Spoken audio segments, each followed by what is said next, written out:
80 शब्द प्रति minute dictation start करते हैं 5 सेकेंड बाद। उपाध्यक्ष महोदय, संसद का शीतकालीन अधिवेशन 5 सप्ताह चलने के बाद अनिश्चित काल के लिए स्थगित हो गया। इस अधिवेशन में बहुत हंगामा भी हुआ। इस अधिवेशन के दौरान संसद ने देश की खाद्य स्थिति, मूल्य वृद्धि, विदेश नीति, CIA की गतिविधि तथा देश के अंदरूनी मामलों में उसका हस्तक्षेप इत्यादि अनेक महत्वपूर्ण विषयों पर विचार किया और इसके साथ साथ कुछ महत्वपूर्ण विधेयक भी पारित किए, जिसमें विवादास्पद मुल्की नियम विधेयक भी पारित किया गया। लोकसभा में इस विधेयक पर काफ़ी विवाद उठा।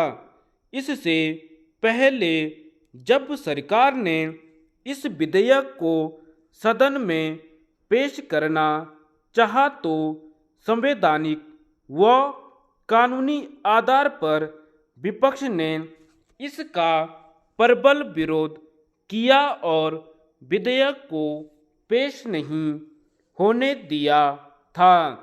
वास्तव में विपक्ष ने इस संबंध में जो तर्क पेश किए वे काफ़ी जानदार थे।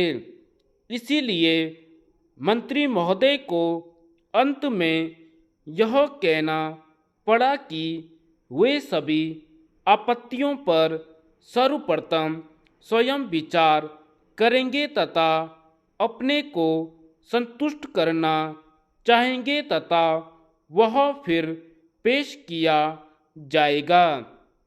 अंततोगत्वा विधेयक पेश करने की कार्यवाही को स्थगित करना पड़ा। दूसरे दिन अध्यक्ष महोदय ने घोषणा की कि अब विधेयक को पेश किया जा सकता है, लेकिन विपक्ष ने कम्युनिस्ट पार्टी को छोड़कर विधेयक पेश करने विषयक मतदान का बॉयकॉट कर दिया। फिर भी जब इस विधेयक पर विचार शुरू हुआ तो संगठन, कांग्रेस और स्वतंत्र पार्टी ने विचार का यह कहकर बहिष्कार कर दिया कि सरकार ने इस विधेयक को लाने में बहुत जल्दबाजी की है और सदस्यों को इस पर सोचने का अधिक अवसर नहीं दिया। इसके फलस्वरूप आंध्र और तेलंगाना की जनता ऐसा प्रतीत होता है कि यह धारणा बन चुकी है कि अब वह एक साथ नहीं रह सकती और मुल्की नियम विवाद का एकमात्र हल राज्य का शीघ्र विभाजन ही है। लोकसभा में भी कई सदस्यों ने इस प्रकार के विचार व्यक्त किए हैं।